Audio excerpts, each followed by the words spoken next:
प्रभूचा गौरव असो आत्ता आणि सदा सर्वदा.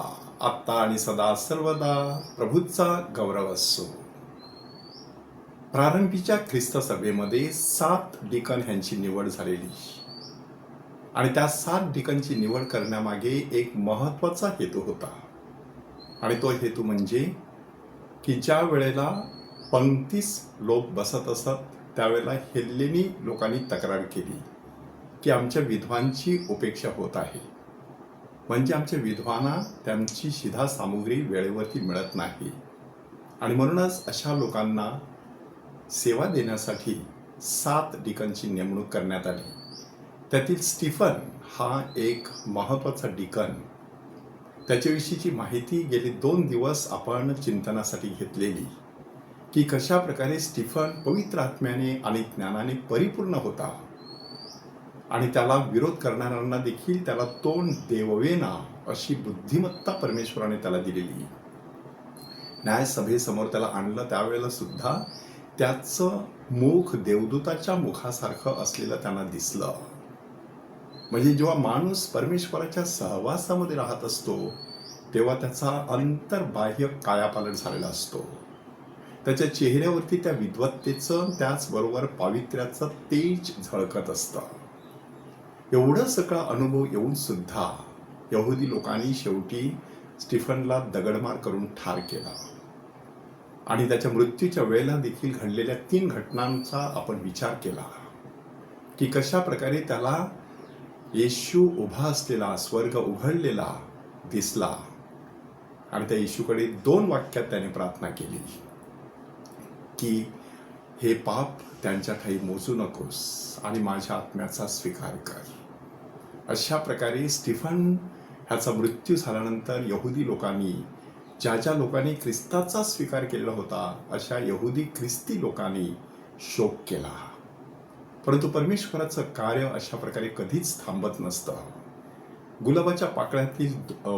गुलाबाच्या फुलांमधील 2 पाकळ्या गळून पडल्या म्हणून त्याचा सुगंध थांबत नसतो. अगदी त्याप्रमाणे स्टीफनच्या मृत्यूनंतर सुद्धा इतर डिकनना आपलं कार्य करण्यासाठी परमेश्वराने सज्ज केलं. त्यातील एका डिकनविषयी आज आणि उद्या आपण चिंतन करणार आहोत आणि त्याचं नाव आहे फिलिप. की फिलिप हा सुद्धा शोम्रोनाच्या परिसरामध्ये परमेश्वराची सुवार्ता पसरू लागला.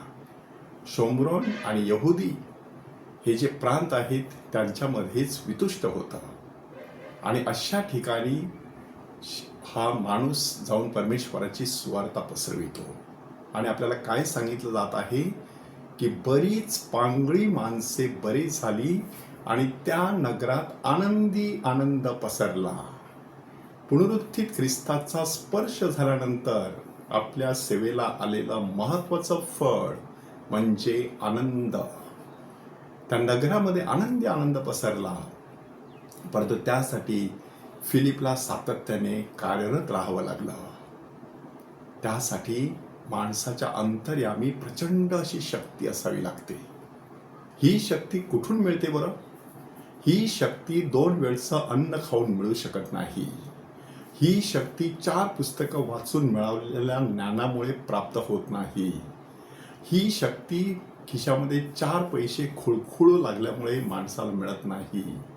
ही शक्ती सौंदर्य प्रसादाने वापरून घेतलेल्या सौंदर्यामुळे प्राप्त होऊ शकत नाही. तर ह्या शक्तीसाठी माणसाला सर्वस्वी परमेश्वरावरती विसंबून राहावं लागतं.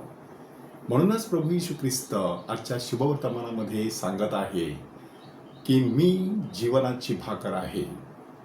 जो माझ्यावरती विश्वास ठेवतो त्याला कधीही भूक लागणार नाही, तर त्याला सार्वकालिक जीवन प्राप्त होणार आहे.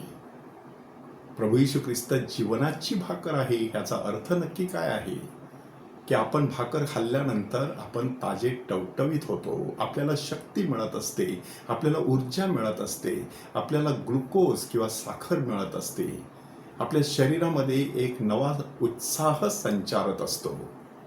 परंतु तो मर्यादित असतो. पुन्हा एकदा माणसाला भूक लागत असते.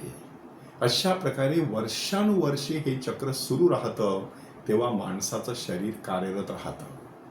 परंतु प्रभू येशू ख्रिस्ताशी सख्य जुळलं की सातत्याने त्या ऊर्जेचा फ्लो किंवा ऊर्जेचा प्रवाह माणसामध्ये वाहत राहतो आणि माणूस सातत्याने उत्साही आणि चैतन्यशील राहत असतो. ती कृपा पुनरुत्थित ख्रिस्ताठायी आपल्याला मिळावी म्हणून प्रार्थना करूया. प्रभूचा गौरव असो आत्ता आणि सदा सर्वदा.